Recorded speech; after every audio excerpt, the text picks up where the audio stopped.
Ya, bahkan kekristenan pun itu tidak bisa kita pungkiri ada perasaan begini. Kan Tuhan memberi berkat pada orang baik.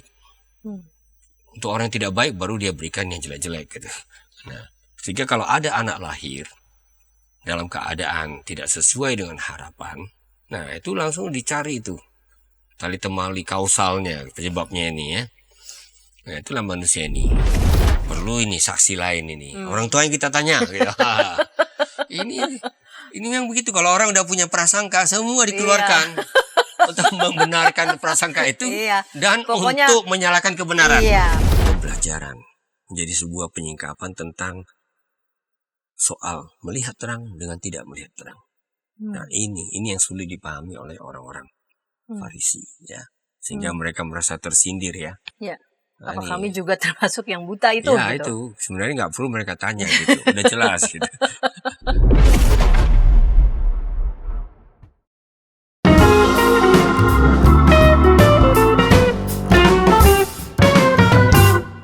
Sahabat EKB TV, sahabat Ngulik Alkitab, kita jumpa kembali dalam program ini, program Ngulik Alkitab, sebagai media, sebagai sarana bagi kita membaca Alkitab, dan tentu saja kita hendak menggali setiap pesan yang berharga, pesan yang bernats dalam setiap teks yang kita ulik dan menemukan relevansinya bagi kehidupan kita sehari-hari. Sahabat Ngulik Alkitab, sahabat EKB TV, dalam episode kali ini kita masih mengulik Injil Yohanes, yaitu Injil Yohanes 9 ayat 1 sampai 41. Injil Yohanes 9 ayat 1 sampai 41 dengan judul Yang Buta Menemukan Terang. Yang Buta Menemukan Terang. Saya sebagai pemandu percakapan Pendeta Santiani Manurung. Dan narasumber yang akan menolong kita untuk mengulik teks ini, kisah Yohanes 9 ayat 1 sampai 41 adalah, saya akan menyapa narasumber yang telah hadir di studio ini, yaitu Bapak Pendeta Anwar Chen, PhD. Salam jumpa kembali Bapak Pendeta Anwar Chen. Ya, shalom Ibu Pendeta dan juga semua sahabat EKB.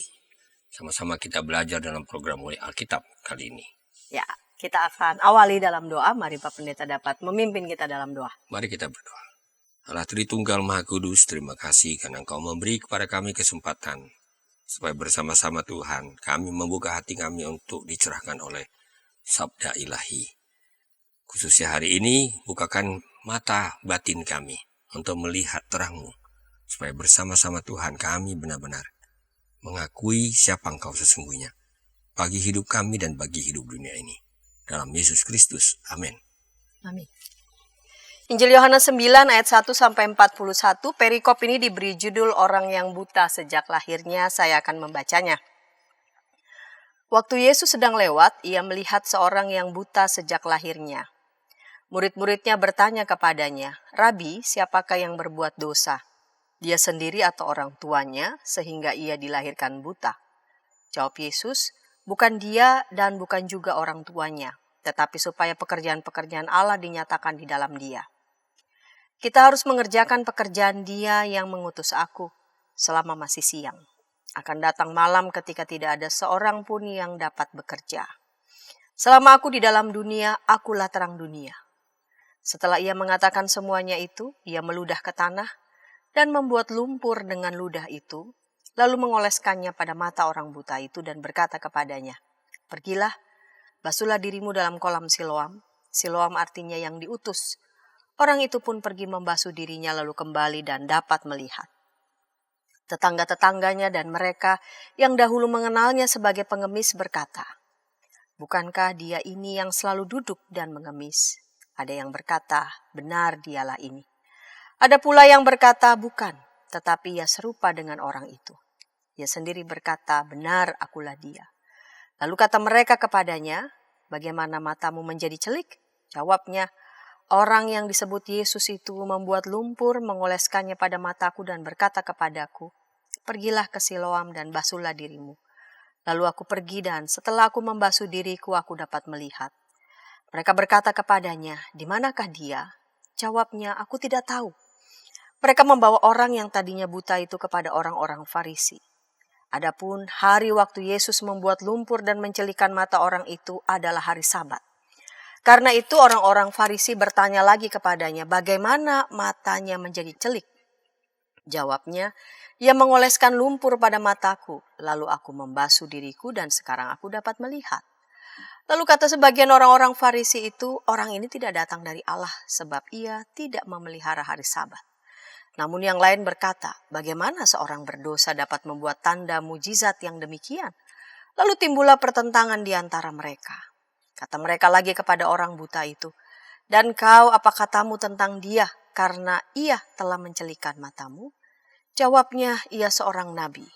Para pemuka Yahudi itu tidak percaya bahwa tadinya ia buta dan baru dapat melihat sampai mereka memanggil orang tuanya dan bertanya kepadanya, inikah anakmu yang kamu katakan lahir buta?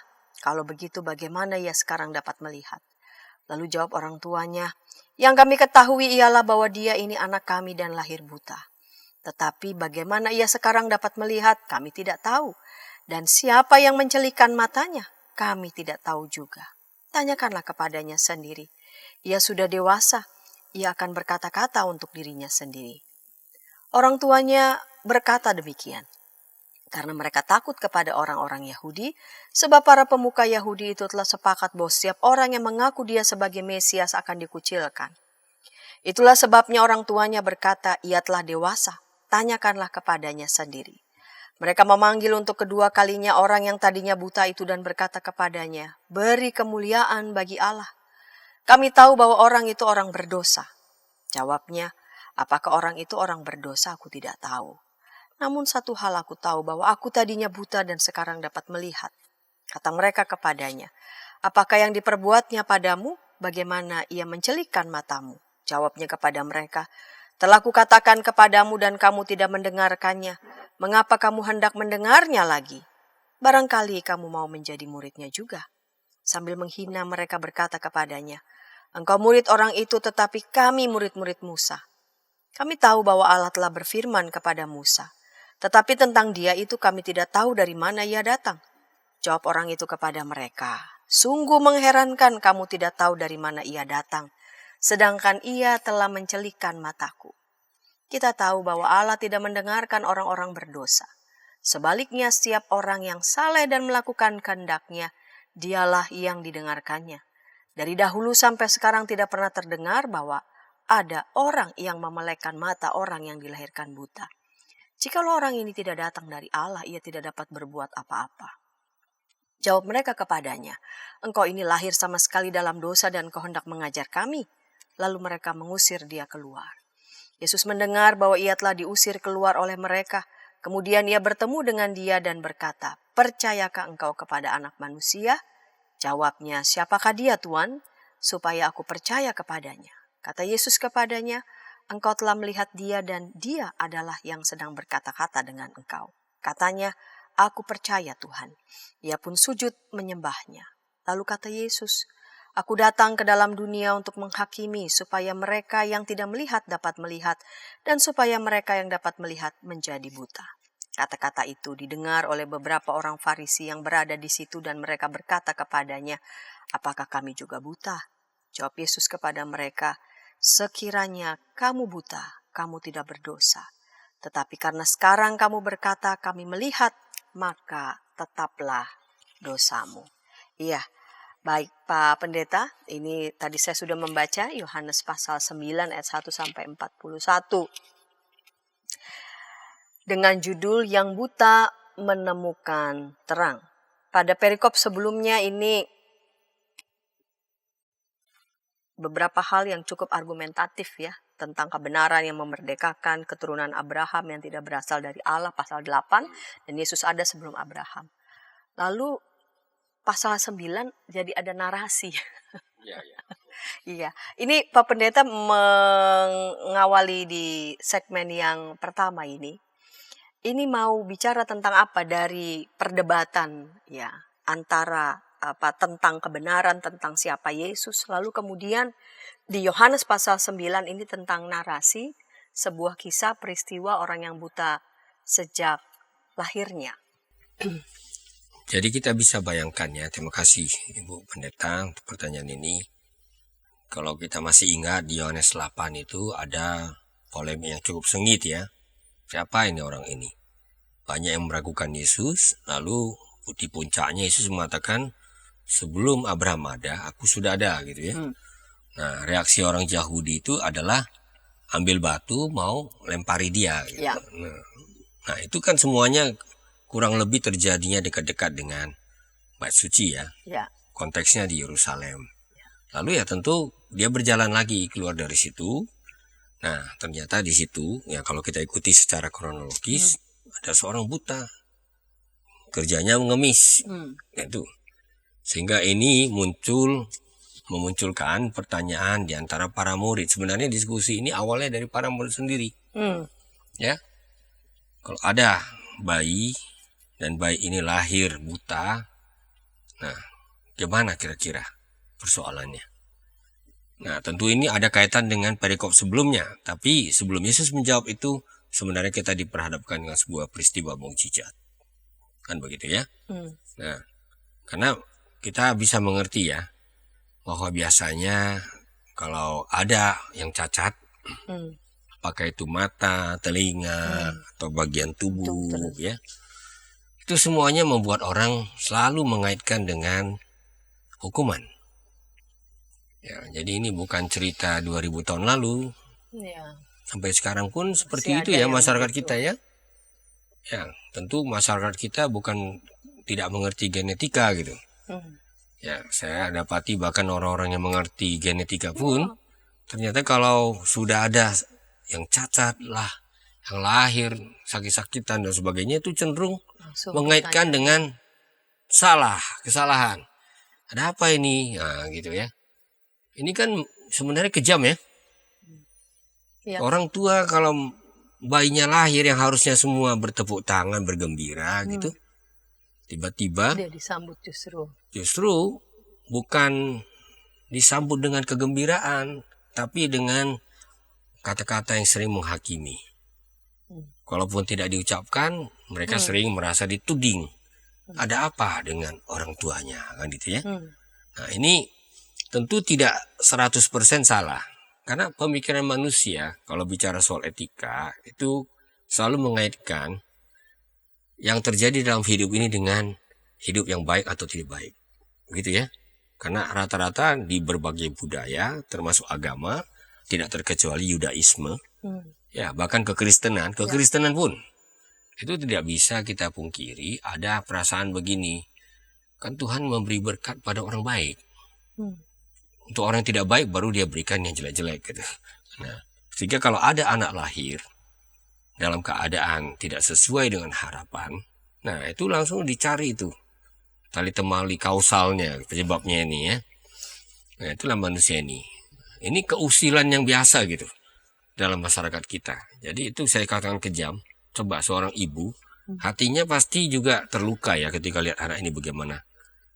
Tapi kalau seorang ibu yang bertanggung jawab, betul-betul mencintai anaknya, walaupun dalam keadaan begitu, pasti dia akan tetap bersyukur pada Tuhan. Ini anakku gitu.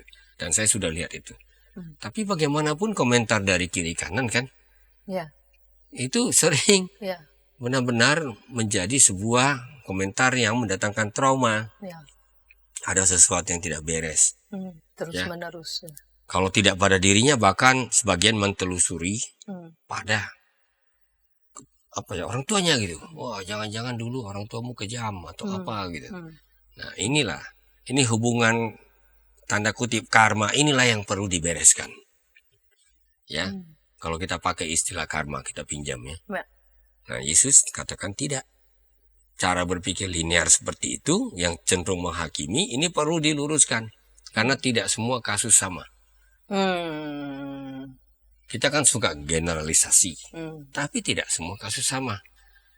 Ya, kalau misalnya seorang anak lahir dalam kondisi tidak normal, itu karena ibunya pakai narkoba, kan gitu ya? Tidak peduli kesehatan, ya memang ibunya bisa disalahkan. Itu kan bisa terjadi. Tidak bisa juga langsung dibebaskan dari rasa bersalah.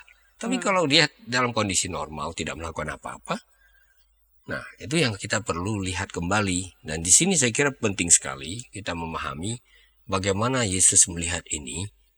Jadi sebuah kesempatan untuk memberitakan tentang kemuliaan Allah. Jadi apa yang cacat di mata kita, saya sengaja gunakan kata cacat ya, karena kita ini di Indonesia kadang-kadang suka sekali menghalus-haluskan gitu. Tuna ini, tuna itu gitu ya.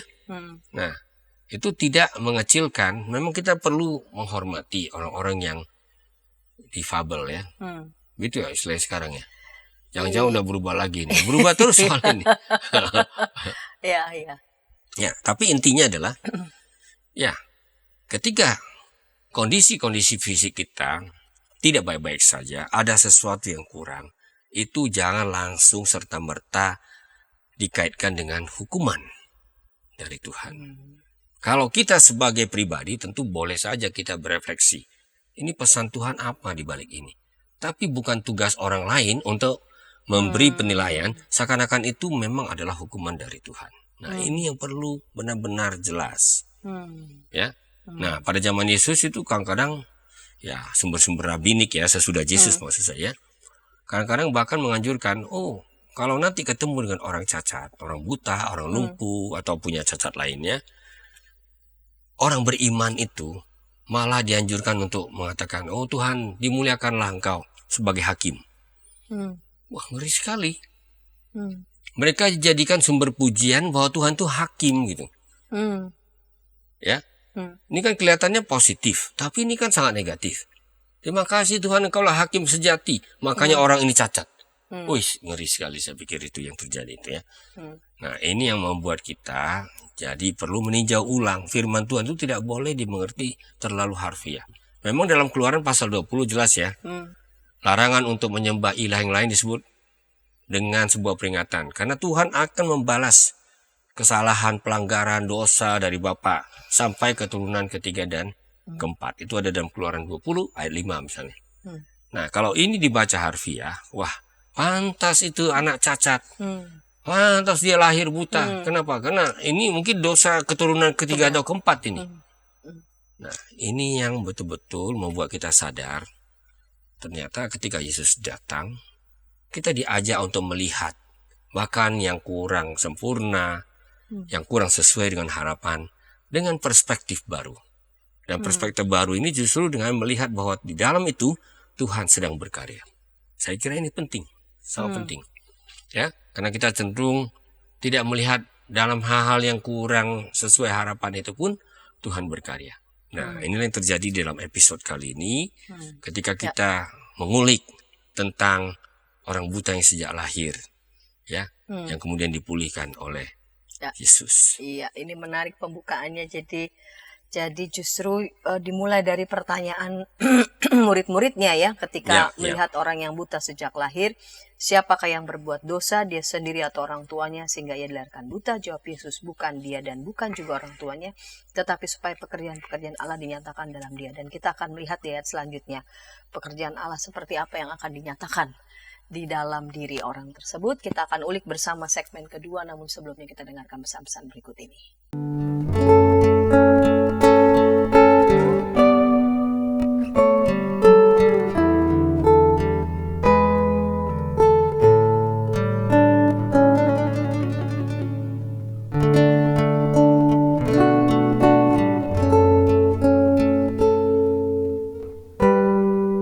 Para pimpinan gereja di sana-sini mengakui bahwa jangankan warganya atau para pendetanya, mereka sendiri juga tidak begitu tahu karena sesudah menerima dokumennya taruh di kantor sinode tidak ada upaya untuk sosialisasi. Jadi sama juga kayak masalah bioetika di Indonesia ya, apakah boleh begini, apakah boleh, tapi kita harus bertanya lebih dalam lagi sebagai orang Kristen, apa sikap etis dan apa keputusan etis yang merupakan refleksi daripada visi moral dari iman Kristen. Hadirkan Tuhan sebagai sahabat, bukan hanya sebagai majikan yang di atas atau hakim. Hadirkan Tuhan sebagai sahabat kita juga, yang mau mendengar, mau meraih, yang kamu bisa seadanya dengan dia, yang kamu bisa nikmati kehadirannya. Kalau gereja bisa lakukan itu, apapun alirannya, saya kira Gen Z akan merasa ini rumah. Ternyata masih banyak komunitas kita yang tanpa sadar budaya hierarkis di dunia itu dibawa masuk ke gereja. Bagaimana sikap majelis, sikap anggota jemaat terhadap satpam gereja, terhadap pekerja gereja, itu kita kadangkala tidak memperlakukannya sebagai sahabat, tapi ya pesuruh aja yang ya udahlah.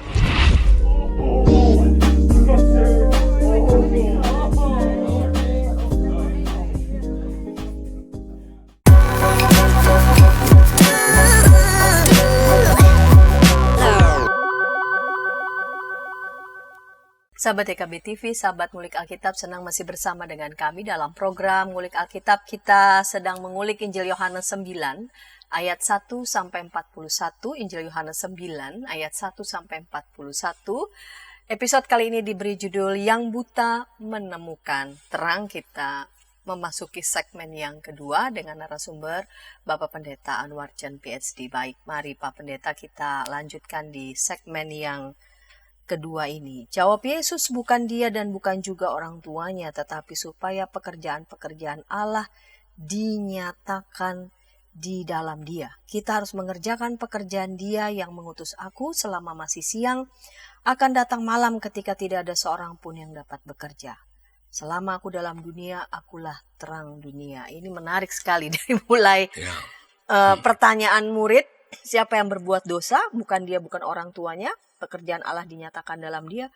Lalu Yesus mengatakan, akulah terang dunia. Ini apa yang mau disampaikan oleh Yesus di sini? Nah ini, Injil Yohanes memang sangat terkenal sebagai Injil yang mengangkat hal sehari-hari, percakapan yang kelihatan biasa-biasa saja, dan diberi pemaknaan spiritual yang memang mendalam sekali. Ya, jadi soal buta secara fisik pun dikaitkan langsung dengan pekerjaan Allah. Dinyatakan di sini adalah dibuat terang benderang. Artinya orang bisa lihat langsung bagaimana Allah bekerja justru di dalam dia. Yang kita pakai bahasa gamblang aja ya, cacat ini. Kan gitu. Lalu dia kaitkan. Nah, nanti kita akan lihat bagaimana Tuhan bekerja. Ya. Yaitu kontrasnya antara siang dan malam. Kan gitu.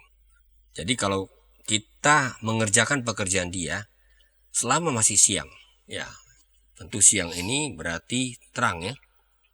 Sedangkan akan tiba malam itu berarti akan tiba memang hari di mana kuasa kegelapan itu sepertinya akan membuat kita terpasung. Nah, ini simbolisasi seperti ini sangat biasa di dalam seluruh Injil Yohanes gitu. Jadi kalau sudah sampai ke soal terang, Yesuslah terang dunia. Terang itu bercahaya dalam kegelapan. Terang itu adalah katakanlah jalan Tuhan untuk menunjukkan bagaimana dia menyelesaikan berbagai hal yang terjadi di tengah-tengah dunia. Nah, sedangkan yang gelap ini disimbolkan dengan malam. Biasanya kalau sudah malam, orang suka melakukan yang sembunyi-sembunyi. Bukan hanya kejahatan. Nikodemus datangnya kenapa? Malam. Nah, supaya tidak ketahuan. Nah, gitu ya. Lalu apa yang terjadi lagi? Yudas mengkhianati Yesus. Itu pada malam hari. Jadi dalam Injil Yohanes itu punya makna khusus. Nah, itulah yang membuat kita jadi mengerti bahwa semua yang dibahas di dalam pasal ini tentang orang buta itu sebenarnya mau dikaitkan bukan hanya tentang gejala fisik, tapi betul-betul mau mengajarkan kita tentang bagaimana Allah berkarya untuk menunjukkan siapa dia, bagaimana dia menundukkan kegelapan itu. Karena di pasal depannya bagian 1 yaitu Yohanes pasal 1 ayat 4, kita boleh baca ini, saya kira ini memang sangat penting. Saya setiap kali membahas tentang Injil Yohanes sering harus kembali ke belakang. Yohanes 1 ayat 4. Dalam dia ada hidup dan hidup itu adalah terang manusia. 5. Terang itu bercahaya di dalam kegelapan dan kegelapan itu tidak menguasainya. Ya, tentu terang yang dimaksud adalah Kristus. Sedangkan dunia ini cenderung dilihat sebagai dunia yang dikuasai oleh kegelapan. Nah, justru itulah kehadiran Kristus akan benar-benar menghadirkan terang yang tidak akan bisa dikuasai oleh kegelapan. Ya, jadi dari soal persoalan buta, langsung dikaitkan dengan pekerjaan Allah, langsung dikaitkan dengan kita harus, melakukannya pada waktu siang, karena siang menyimbolkan terang. Nah, tentu kita bisa bertanya ya, apakah dengan simbolisasi seperti ini, kita bisa memahami konflik-konflik yang terjadi di dalam narasi ini. Tapi Ya tentu kita nggak bisa lepaskan ini sama sekali ya, karena Injil Yohanes cenderung untuk memberi makna baru kepada hal-hal yang bahkan kelihatan biasa-biasa saja. Jadi yang semua kita katakan adalah oke, dalam berbagai hal terjadi peristiwa-peristiwa dalam sejarah. Nah, itu kan secara historis kita sebutlah sebagai fakta. Tapi fakta sendiri perlu diberi interpretasi, diberi makna. Ini yang terjadi dalam Injil Yohanes. Ya kalau kita pakai bahasa reportase, wah Yesus menyembuhkan orang buta, selesai. Kan gitu. Tapi kalau kita lihat kejadian yang sama, peristiwa yang sama, dalam sudut pandang yang berbeda, nah faktor iman boleh berperan mengatakan, karena dia ingin menunjukkan persoalan terbesar dunia ini bukan hanya soal buta fisik, tapi buta spiritual. Nah ini kan menjadi pergulatan yang sangat nyata di dalam pasal 9 ini. Ketika murid-muridnya fokusnya melihat siapa yang fisik, gerak enggak, fisik. Yesus jadikan kesempatan. Ini persoalan kita bukan hanya buta fisik ini. Buta fisik pun perlu dikoreksi. Pemahaman prasangka-prasangka kita.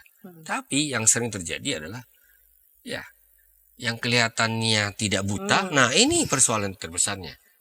Nah, itu saya kira sangat jelas dalam percakapan dengan menggunakan, saya sering suka mengistilahkannya sebagai kalimat-kalimat, kata-kata bersayap. Ya, kita lanjut ayat selanjutnya. Setelah ia mengatakan semuanya itu, ia meludah ke tanah dan membuat lumpur dengan ludah itu, lalu mengoleskannya pada mata orang buta itu dan berkata kepadanya, "Pergilah, basuhlah dirimu dalam kolam Siloam." Siloam artinya yang diutus. Orang itu pun pergi membasuh dirinya lalu kembali dan dapat melihat. Ini ada tindakan yang Yesus lakukan juga kayaknya simbolik ya Pak.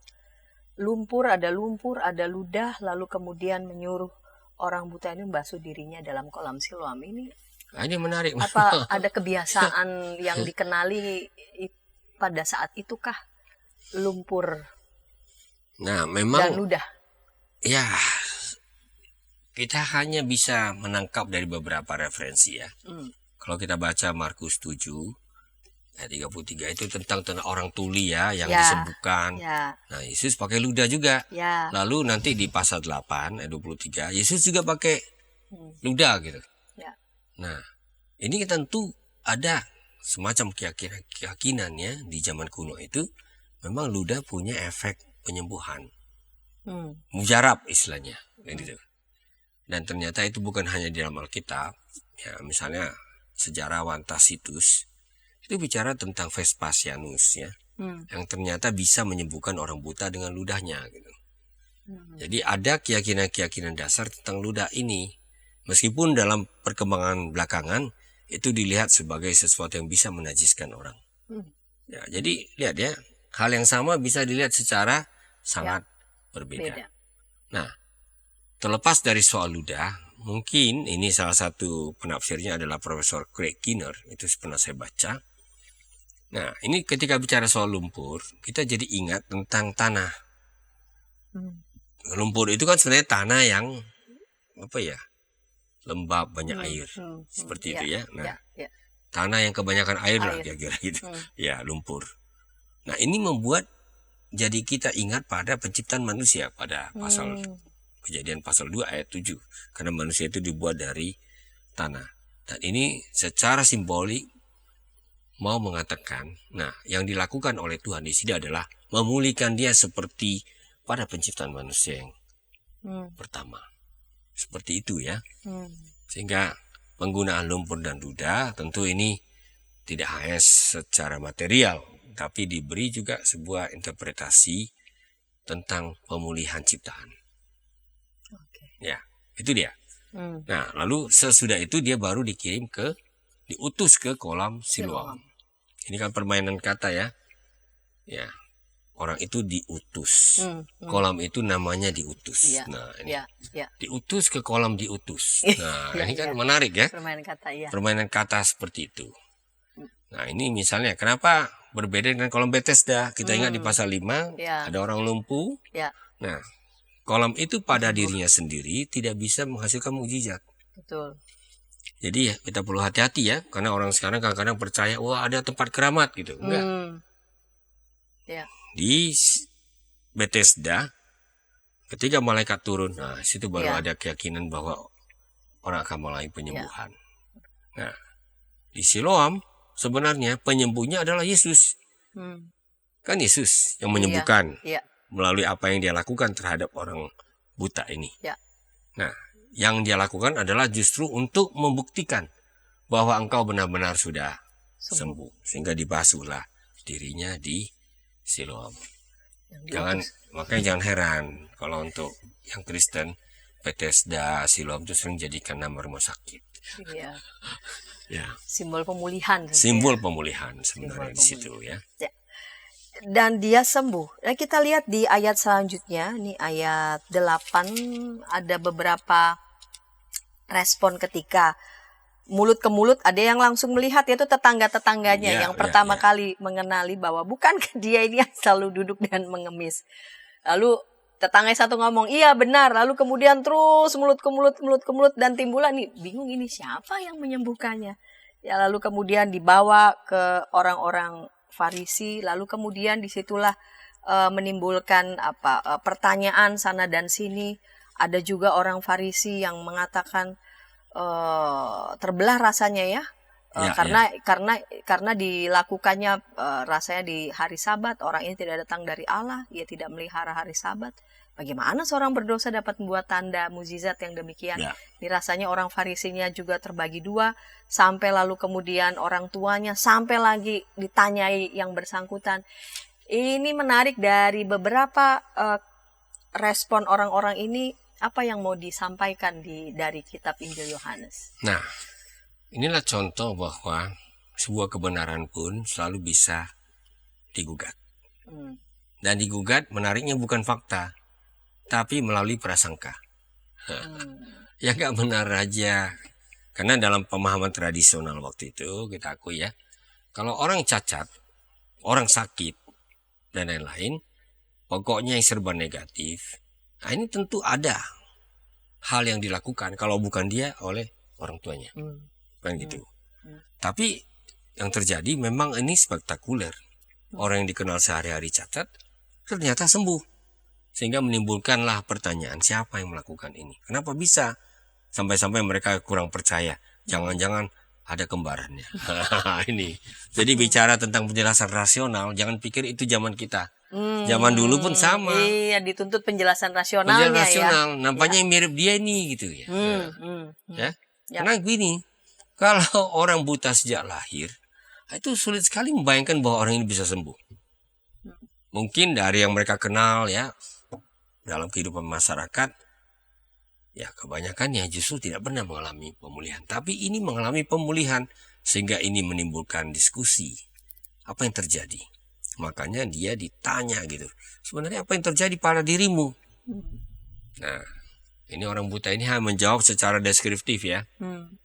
Dia bahkan belum kenal siapa Yesus. Nah, menarik ya. Dia belum kenal siapa Yesus. Dia hanya bilang orang yang disebut Yesus itu. Ya. Ya, kalau digunakan kata orang yang disebut Yesus itu, artinya dia belum sepenuhnya mengakui siapa dia. Ya. Tapi dia mengakui apa yang dilakukannya pada dirinya. Dan itu punya efek penyembuhan. Ya. Sehingga ketika mereka jadi penasaran kan? Ya. Kalau gitu di mana dia? Nah, jawabnya simpel aja, aku tidak tahu. Nah, ini kan kejutan. Ya, ini nggak ada konspirasi. Ya. Jadi lucu ya. Tetangga-tetangga berpikir macam-macam, orang buta ini lugu saja gitu. Saya nggak tahu, kenal pun tidak. Dari mana, di mana dia tinggal juga tidak gitu. Yang jelas yang terjadi pada diriku. Nah, jadi memang kesaksian seperti ini sangat sulit dibantah gitu. Karena itu terjadi pada orang yang bersangkutan. Dialah saksi itu. Ya, dia tidak memerlukan saksi lain untuk mengukuhkan itu. Nah, makanya kemudian dinaikkan levelnya. Oke, pada level tetangga dinaikkan ke level orang Farisi. Berarti level musuh. Wah. Ya kan?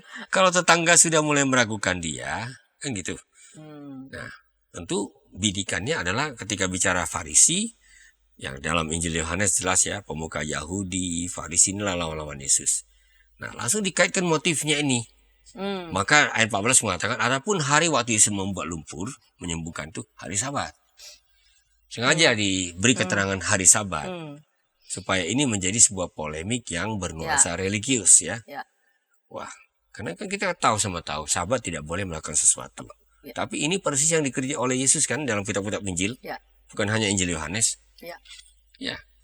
Kalau memang pada hari Sabat tidak boleh menyembuhkan orang, wah, ini tujuan Sabat tidak tercapai gitu. Sabat itu dibuat untuk manusia, bukan manusia yang dibuat untuk Sabat.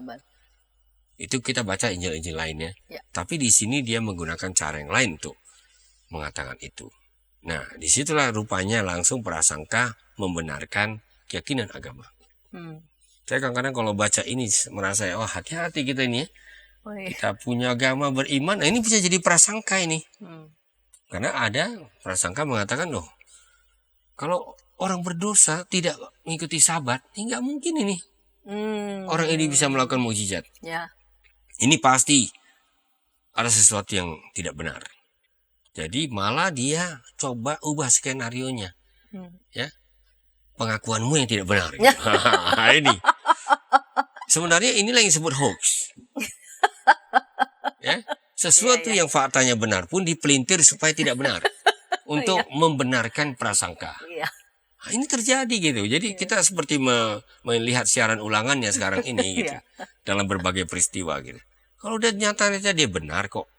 Nah, lalu itu menimbulkan pertentangan di antara mereka. Karena persoalannya adalah, oke, orang ini melanggar Sabat. Nah, bagaimana seorang berdosa dapat membuat tanda mukjizat demikian? Itu tadi yang disebut orang Farisi terbelah. Jadi di antara orang-orang yang kita sebutlah fanatik beragama pun tetap saja ada orang yang berpikir sehat. Ya. Kalau yang strict pada fanatismenya, nggak bisa. Ya, pokoknya yang melanggar Sabat nggak mungkin bikin mukjizat. Tapi tetap ada yang terbuka. Yang justru argumennya terbalik kan. Loh, kalau orang yang bisa membuat mukjizat, justru malah. Nah, itu berarti dia orang benar kan itu. Terbelah mereka ini. Nah, lalu ya orang buta itu ditanya kan, gimana menurut pendapatmu? Nah, lihat kalau tadi dia katakan, aku tidak tahu, ya, kan gitu. Yang jelas namanya Yesus, dia sembuhkan diriku, titik. Sekarang dia naik satu level lagi, seorang nabi. Wah, ini. Jadi ada semacam pengakuan lebih. Menariknya itu justru karena ada pressure gitu, ada tekanan dari orang-orang religius. Karena memang kalau kita lihat dalam Perjanjian Lama, memang ya salah satu tanda nabi sejati itu kayak seperti Elia, Elisa, ya mereka mengadakan mujizat gitu. Nah ini, kalau dia mengadakan mujizat dia nabi. Nah, sampai-sampai ini membuat mereka makin ragu kan. Mana mungkin nabi? Perlu ini saksi lain ini. Orang tua yang kita tanya. Gitu. Ini yang begitu, kalau orang udah punya prasangka semua dikeluarkan untuk membenarkan prasangka itu dan pokoknya, untuk menyalahkan kebenaran. Pokoknya prasangka saya harus benar aja. Jadi kebenaran pun disalahkan, dicari celah gitu ya. Ini banyak terjadi. Saya tidak usah kaitkan dengan peristiwa politik lah di negara kita ini, ya kan? Orang tuanya kan jawab, ini anak kami kenal, waktu lahir buta kan katanya gitu ya. Ini kan inti dari bagian-bagian selanjutnya ya. Tapi bagaimana dia sekarang melihat, kami nggak ngerti. Siapa yang melakukan pun kami tidak tahu. Sama-sama bilang tidak tahu kan. Nah gitu. Nah bagusnya orang tua yang mengatakan, tanya sendiri, dia kan sudah dewasa.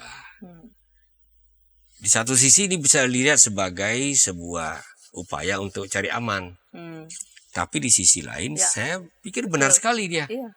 Ya, kalau dia sudah dewasa, bagi orang Yahudi sudah dewasa, jangan lupa ya. Orang Yahudi itu punya tahapan ketika masih kecil, kira-kira SD, ya kan? Dia belajar melafalkan Torah. Naik sedikit, dia belajar untuk memahami Torah. Nanti pada usia-usia remaja, mirip-mirip Kristen lah ini ya kita kan. Ada tahapan-tahapan sudah katekisasi. Nah dia sudah jawab sendiri. Nah dalam konteks ini dia sudah dewasa, berarti dia bisa jawab sendiri. Dan memang tidak bisa dipungkiri, teks ini menyelipkan sebuah pertentangan antara orang Yahudi dengan kekristenan.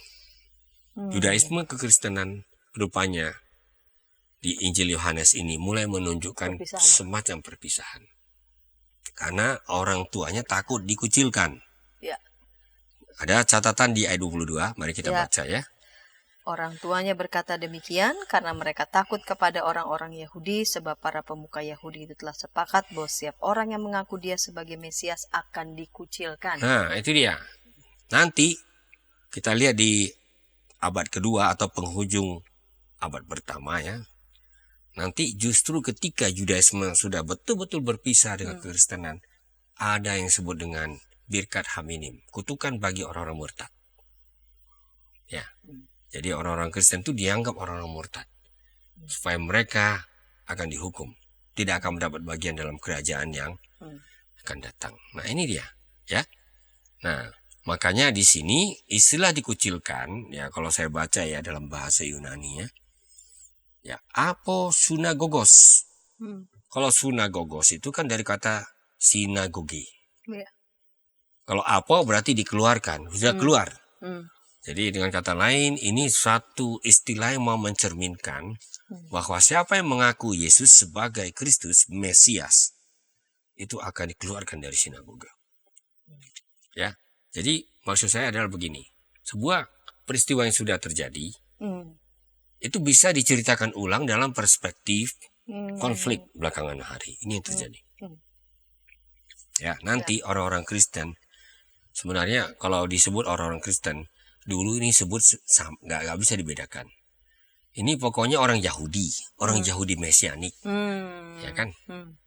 Jadi bagi Yudaisme ini sulit ini membedakan ini. Ini pokoknya dia sama-sama Yahudi ke sinagoge, cuma yang satu ini agak aneh gitu. Ya. Mesias yang nggak masuk akal gitu. Ya, gitu ya. Yang nggak tahu dari mana datang. Ya, tidak tahu dari mana datangnya gitu. Yang nanti akan mati disalib dan sebagainya. Ya. Nah, karena itu siapa yang percaya pada Mesias ini akan dikeluarkan dari sinagoga. Sebenarnya kalau mau diharfiahkan sekali, akan dikeluarkan dari sinagoga. Ya, dikucilkan. Nah, itu dia, itu yang terjadi. Nah, saya rasa pertentangan seperti itu membuat kita melihat sebuah kebenaran sangat sulit. Sudah orang tua yang mengatakan itu, baru dia kembali lagi kepada orang buta kan? Memang kalau sudah berprasangka dan tidak menemukan celah, ya akhirnya cenderung memojokkan gitu. Orang muda ini, orang buta ini dipojokkan kembali gitu. Mereka kembali Betul. di ayat 24 misalnya, ya. Mereka memanggil untuk kedua kalinya orang yang tadinya buta itu dan berkata kepadanya, beri kemuliaan bagi Allah. Kami tahu bahwa orang itu orang berdosa. Ini juga menarik, ada pernyataan yang disampaikan ya, kepada orang buta itu lebih awal. Beri kemuliaan bagi Allah. Ini apa maksudnya Pak Pendeta? Ya, itu dengan kata lain adalah tolonglah hormati Tuhan. Kalau Anda hormati Tuhan ya jangan main-main. Ya, ngomong yang benar aja lah. Katakan gitu. sejujurnya. Gitu. Karena itu dipakai juga di dalam perjanjian lama. Di kitab Yosua misalnya ya kan. Untuk mengatakan beri kemuliaan pada Tuhan. Jangan main-main. Kalau memang kau berdosa ngaku saja gitu. Nah ini. Dia kan memojokkan ya. Jadi kira-kira mau mengatakan demi Tuhan. Nah, udah pakai bahasa begitu kan. Dinaikkan lagi level tuduhannya gitu. Udah pakai nama-nama Tuhan. Nah itu dia. Tapi jawab orang buta sama saja kan. Soal dia berdosa atau tidak aku nggak mau tahu lah, nggak tahu gitu ya. Yang jelas aku tadi buta, sekarang bisa melihat. Nah, coba memang kalau orang sudah berprasangka, penasarannya berputar-putar. Perasaannya. Karena nggak cocok. Prasangka berputar-putar itu Iya, menarik fakta ya. nggak cocok dengan prasangka. Iya, Karena iya. itu ya fakta yang harus diubah. ini sebenarnya kita sedang menertawai apa yang terjadi bahkan Iya, di iya, masyarakat kita. Iya, Ini prasangka yang benar, fakta nggak benar gitu. Ya, maka apa yang mereka katakan? Coba katakan lagi. Apa yang diperbuatnya bagimu? Bagaimana ia mencelikkan matamu? Kan itu kata orang Farisi kan. Ini kan namanya siaran ulangan. Dia katakan tadi kan sudah saya katakan gitu. Iya. Ya kan apalagi gitu ya. Iya, kok kamu Malah nggak dengar? saya sebenarnya cukup kagum dengan jurus dari orang buta ini. Karena dia bilang, jangan-jangan kamu jadi muridnya ya. Wah, ini namanya bikin panas ini. Iya. Nah, itu karena dia lemparkan, oh jangan-jangan kamu mau jadi muridnya, gitu ya. Mungkin dia mengatakan dengan lugu gitu. Tapi itu sangat seperti apa ya? Seperti tusukan kepada orang Farisi ya. Nah, kau muridnya. Kalau kami murid Musa, gitu defensif jadinya. Nah, inilah yang terjadi ya. Ya, jadi bayangkan dari sebuah cerita tentang orang buta ya yang dituduh berulang kali. Kira-kira benar enggak kau tidak mengubah fakta gitu. Tidak mendistorsi fakta. Malah itu jadi kesempatan untuk memuliakan Tuhan. Itu tadi itu. Berilah kemuliaan bagi Allah. Bagi orang yang mendengar, wah berarti orang ini harusnya dihakimi. Ya. Ya. Tapi Injil Yohanes Memutar menjadikan ya justru. kalimat itu diputar gitu. Ya. Nah, benar. Justru Orang malah buta ini pembuktian. betul-betul memberi kemuliaan pada Allah. Karena dia bersaksi tentang siapa sesungguhnya yang telah menyembuhkan dia. Kan itu. Ya. Nah, jadi terus terjadi percakapan ya. Orang Farisi terus menuduh. Kita tahu bahwa Allah tidak mendengarkan orang berdosa. Iya. Ya, ini kan. Iya. Nah, ini memang asumsi-asumsi seperti ini itu bukan cerita baru. Iya. Ya kalau kita baca ya Alkitab ya memang begitu. Misalnya kita baca dalam Mazmur ya. Ya, di dalam Mazmur ya saya perlu cari juga itu ya. Misalnya Mazmur 34. Ya, boleh juga kita baca ya. Mazmur 34 ayat 16 misalnya. Mata Tuhan tertuju kepada orang benar, kepada orang-orang benar dan telinganya kepada teriak mereka minta tolong. Ya, kan benar kan? Ya. Jadi kalau Tuhan mendengarkan, nah ini berarti orang benar. Karena Tuhan tidak mau mendengarkan teriak seruan dari orang yang tidak benar. Kan begitu. Sehingga prasangka ini sebenarnya dibangun di atas pemahaman tentang Alkitab yang sangat sempit. Iya. Nah, ini Bangun atas prasangka. Nah, ini yang perlu suka dikoreksi mereka. oleh Yesus. Baik Pak Pendeta, kita lanjut di ayat selanjutnya. Bagaimana ketika mereka ini sebagian orang Farisi ketika mendengar orang buta, engkau murid orang itu, tetapi kami murid-murid Musa. Lalu kemudian bagaimana jawab mereka, kita akan ulik itu di segmen ketiga dan tentu saja kita akan melihat relevansinya untuk hidup kita sehari-hari. Namun sebelumnya kita dengarkan pesan-pesan berikut ini.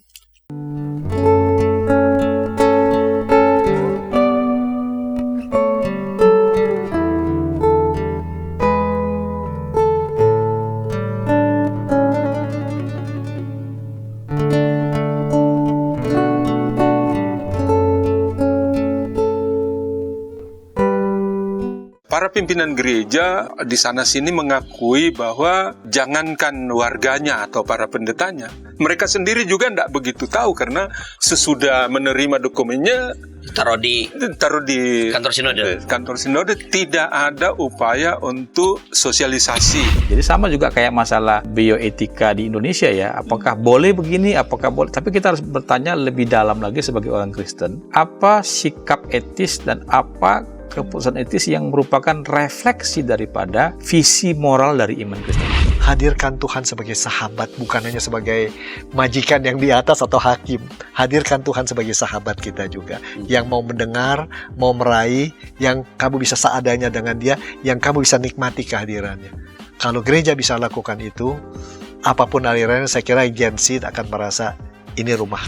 Ternyata masih banyak komunitas kita yang tanpa sadar budaya hierarkis di dunia itu dibawa masuk ke gereja. Bagaimana sikap majelis, sikap anggota jemaat terhadap sapam gereja, terhadap pekerja gereja, itu kita kadang-kala tidak memperlakukannya sebagai sahabat, tapi ya pesuruh aja yang ya udahlah.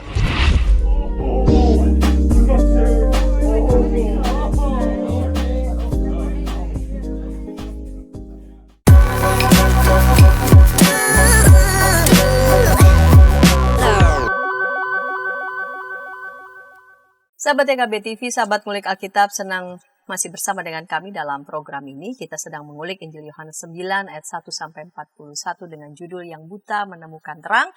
Kita memasuki segmen yang ketiga bersama dengan narasumber Bapak Pendeta Anwar Chan PhD. Baik, mari Pak Pendeta kita lanjut di segmen ketiga ini. yang menjadi segmen penutup. Ketika sebagian orang Farisi yang masih kekeh begitu ya. Lalu kemudian justru tampaknya merasa terhina dengan apa yang disampaikan oleh orang yang sudah disembuhkan itu. Orang itu menjawab mereka, "Sungguh mengherankan kamu tidak tahu dari mana ia datang, sedangkan ia telah mencelikan mataku. Kita tahu bahwa Allah tidak mendengarkan orang-orang berdosa, sebaliknya setiap orang saleh dan melakukan kehendaknya dialah yang didengarkannya. Dari dahulu sampai sekarang tidak pernah terdengar bahwa ada orang yang memelekkan mata orang yang dilahirkan buta." Ini menarik ya pemerintah. Dari awal saya perhatikan si orang yang sudah sembuh ini enggak ada jawaban yang sedemikian berimannya begitu ya, sampai jawabannya sedemikian sangat berbobotnya. Ini menarik sekali nih perubahan si orang yang sudah disembuhkan ini, dari yang disembuhkan mata saja, yang tidak begitu mengenal siapa Yesus itu, tapi justru ketika dia masuk di antara pusaran perdebatan yang gak habis-habisnya, justru ini menarik sekali di ayat ini. Apa yang terjadi pada orang yang sudah disembuhkan ini, Pak Pendeta? Nah, disitulah kita jadi melihat ya, wajar juga orang Farisi bereaksi seperti itu. Ini kan pengemis buta gitu. Ini, ya kan? Ini tiba-tiba kok berubah begini gitu. Sehingga mereka ingin tahu gitu. Ya. Nah, di luar betul-betul dugaan mereka, ini orang buta itu punya pemahaman yang cukup memadai.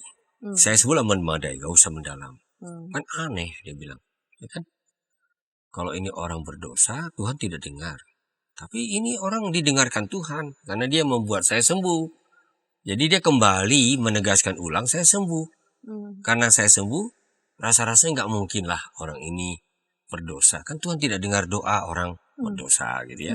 Ini pemahaman yang lugu, bukan berarti ya istilah kita pemahaman orang buta ini sepenuhnya dapat dibenarkan. Tapi begitulah cara dia melihatnya. Ya kan? Nah, jadi ya kalau ini tidak berasal dari Allah, lalu bagaimana kita memahami dia ini? Nah, jadi sebenarnya di balik keluguannya itu terselip di situ penegasan-penegasan yang membuat orang-orang Farisi kelabakan. Ya jawab loh gitu kira-kira. Ini bukan orang yang diberi pelatihan, pembinaan gitu. Iya, orang yang sehari-harinya cuman mengemis kok tiba-tiba. Orang mengemis kok bisa memahaminya seperti ini. Ya. Karena itu membuat saya jadi betul-betul belajar ulang ya. Nah, ini pengalaman perjumpaan ini nggak bisa disangkal gitu. Betul. Dari situ dia menyimpulkan hal-hal yang bahkan melampaui dugaan dari orang-orang yang paling terdidik. Kita jangan lupa ya, orang Farisi itu salah satu mazhab Yudaisme. Ya, mereka bukan imam, tapi mereka sangat betul-betul mempelajari kitab Taurat itu secara mendetail dan berusaha melakukannya. Jadi orang Farisi itu dalam karikatur yang munafik itu nggak benar. Mereka itu orang yang sungguh-sungguh. Ya, walaupun kadang-kadang terlalu harfiah sehingga mereka terjebak di situ. Jangan lupa salah satu tokoh yang sangat penting, Paulus ya, itu orang Farisi. Nah, itu dia. Baik, itu kaitannya ya. Nah, oleh karena itu ya begitulah yang terjadi ya. Ketika orang sudah percaya bahwa prasangkanya itu adalah kebenaran, maka kebenaran itu dijadikan prasangka. Jadi terbalik ya. Iya. Kalau prasangka itu adalah kebenaran, maka kebenaran itu yang dianggap prasangka. Maka pilihan mereka adalah memunculkan penghakiman. Kau ini lahir dalam dosa, mau ngajari kami ya? Nah, ini kan penghakiman. Betul. Prejudice. Iya. Ya. Nah, ini yang tidak benar. Lalu apa yang terjadi? Di ayat 34 dikatakan, lalu mereka mengusir dia keluar. Persis. Kalau orang tuanya takut dikucilkan, ini dia sudah dikucilkan. Langsung diusir. Dia diusir. Nah, baru kita temukan di dalam pengusiran itu ketika dia sudah dikucilkan, dia mengalami sebuah perjumpaan dengan Yesus. Karena di ayat 35 jelas ya, Yesus mendengar ia telah diusir keluar. Dan Yesus menjumpai dia.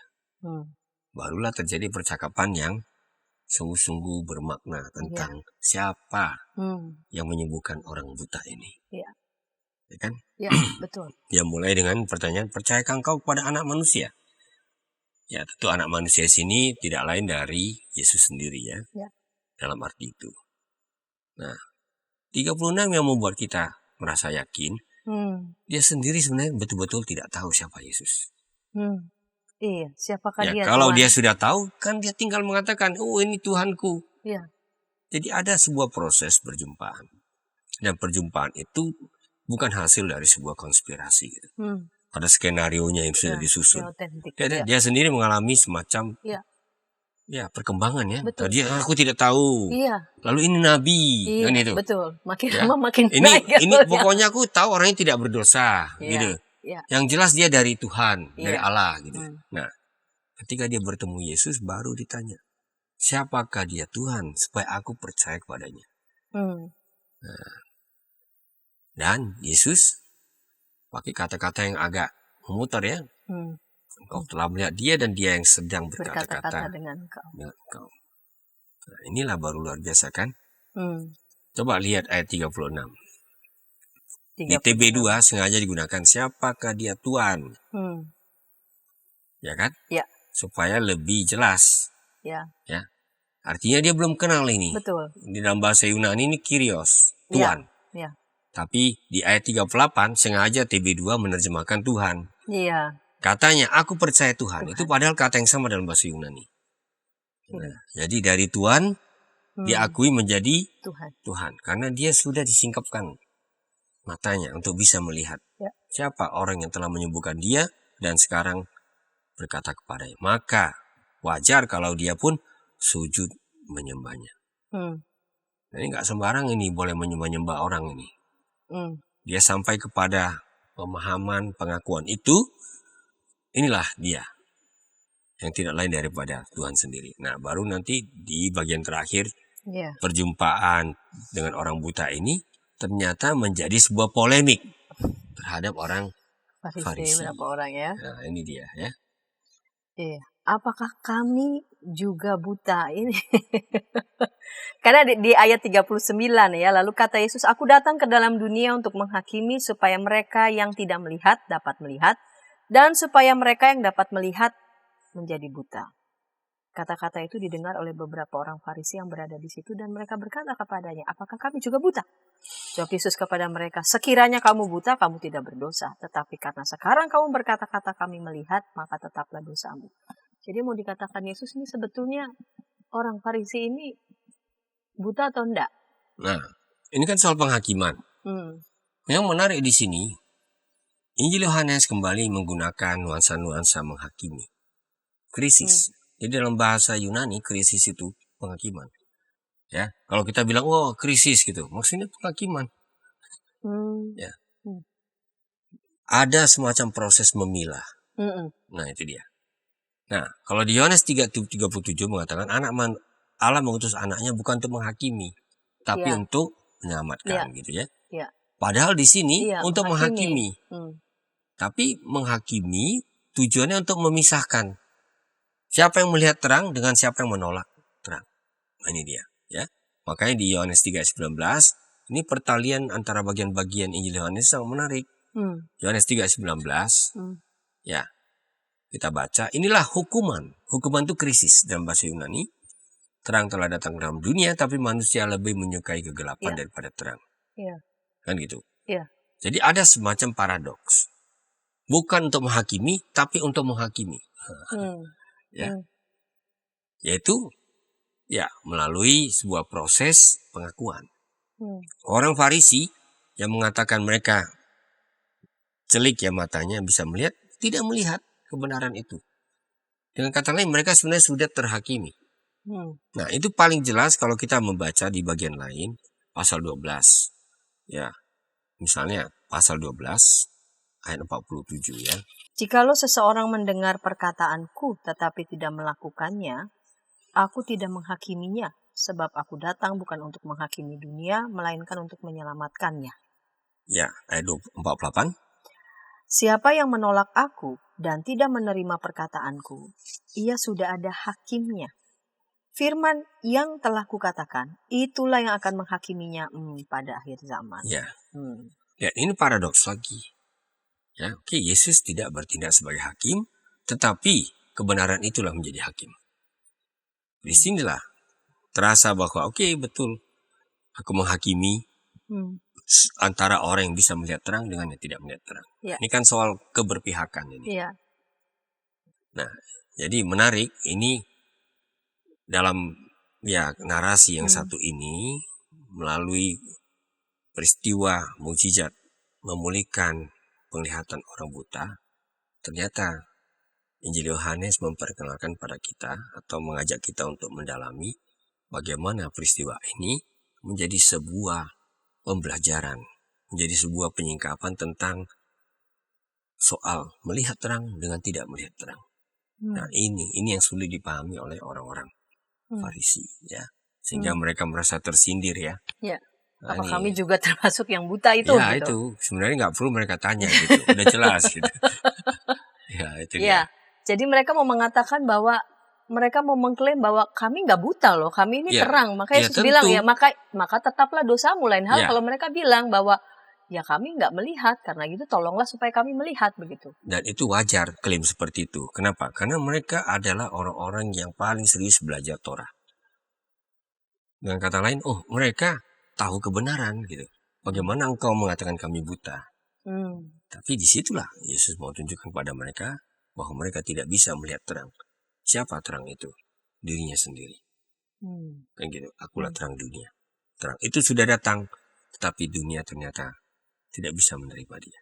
Kan itu yang sebenarnya ini simbolisasi seperti ini membuat kita melihat ternyata di balik Yohanes 9 ini benar-benar ada pemahaman yang sungguh mendalam yang mengajak kita untuk melihat ada terang dunia itu sedang datang dan dialah sesungguhnya yang mengajak kita untuk berpihak kepada terang. Ya, jadi ini yang saya bisa lihat sebagai inti dari pesan di balik pasal 9 ini. Dan hati-hati juga dengan klaim-klaim merasa diri sudah terang, padahal mungkin ada sesuatu juga yang perlu disingkapkan. Ya, ini paling repot ya. Kadang-kadang saya kita suka merasa terang padahal belum. Paling bahaya ini kalau sudah sampai ke fanatisme beragama, fanatisme beriman. Ya, kadang-kadang kalau orang sudah merasa kebenaran itu di tangannya, bisa digenggamnya, dia pikir dia sudah berada dalam terang. Padahal ini enggak, ini soal bagaimana Tuhan menyingkapkan pada kita sebuah jalan untuk bisa memahami dia sebagai terang itu. Jadi berhati-hatilah bagi setiap orang yang merasa kebenaran sudah ada di genggamannya. Ya, betul.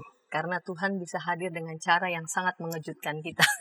Lalu kemudian membongkar semua yang kita sebut ini benar gitu. Padahal tidak demikian. Berarti kita harus bersedia begitu ya, membuka hati pikiran kita untuk terus dibikin terkejut, dibuat terkejut terus oleh Tuhan yang mengubahkan kita. Baik Pak Pendeta, terima kasih untuk kesediaan mengulik pada episode kali ini, dan ketika tayangan ini boleh memberkati sahabat dapat membagikannya kepada sebanyak mungkin orang dan dapat menekan tombol like maupun subscribe sehingga boleh mendapatkan update dari tayangan YKB TV. Kita akan menutup dalam doa. Mari Pak Pendeta dapat memimpin kita dalam doa. Ya, mari sahabat YKB, sahabat ngulik Alkitab, kita semua mengarahkan hati kita pada Tuhan. Terima kasih ya Tuhan, kami sungguh bersyukur padamu untuk pembelajaran yang kami sudah sama-sama lakukan dengan membaca ulang sebuah narasi yang sangat memikat tentang orang buta yang kau pulihkan. Dan di balik pemulihan itu kami diajar lebih dalam lagi untuk melihat pemulihan yang lebih menyangkut tentang bagaimana kami melihat siapa engkau. Karena itu kami mohon Tuhan supaya engkau singkapkan kebenaran ini pada kami. Supaya kami benar-benar dapat mengikuti engkau, sang terang dunia. Melalui hari-hari kami dengan melihat pilihan-pilihan yang tersedia di dunia kami ini. Untuk berpihak kepada terang sejati atau berpihak kepada kegelapan yang berusaha terus-menerus untuk menundukkan terang itu. Kami bersyukur untuk anugerah ini. Engkau yang memanggil kami untuk mengikuti engkau. Dan biarlah Engkau yang terus menolong kami Tuhan, supaya kami benar-benar disingkapkan, pemahaman kami disingkapkan, iman kami disingkapkan, untuk benar-benar mengakui Engkau sebagai terang hidup kami. Terima kasih Tuhan. Kami terus berdoa kiranya firman ini benar-benar menjadi kebenaran yang mencerahkan, yang membuat dunia kami dapat mengenal siapa Engkau sesungguhnya. Dalam Yesus Kristus. Amin. Amin.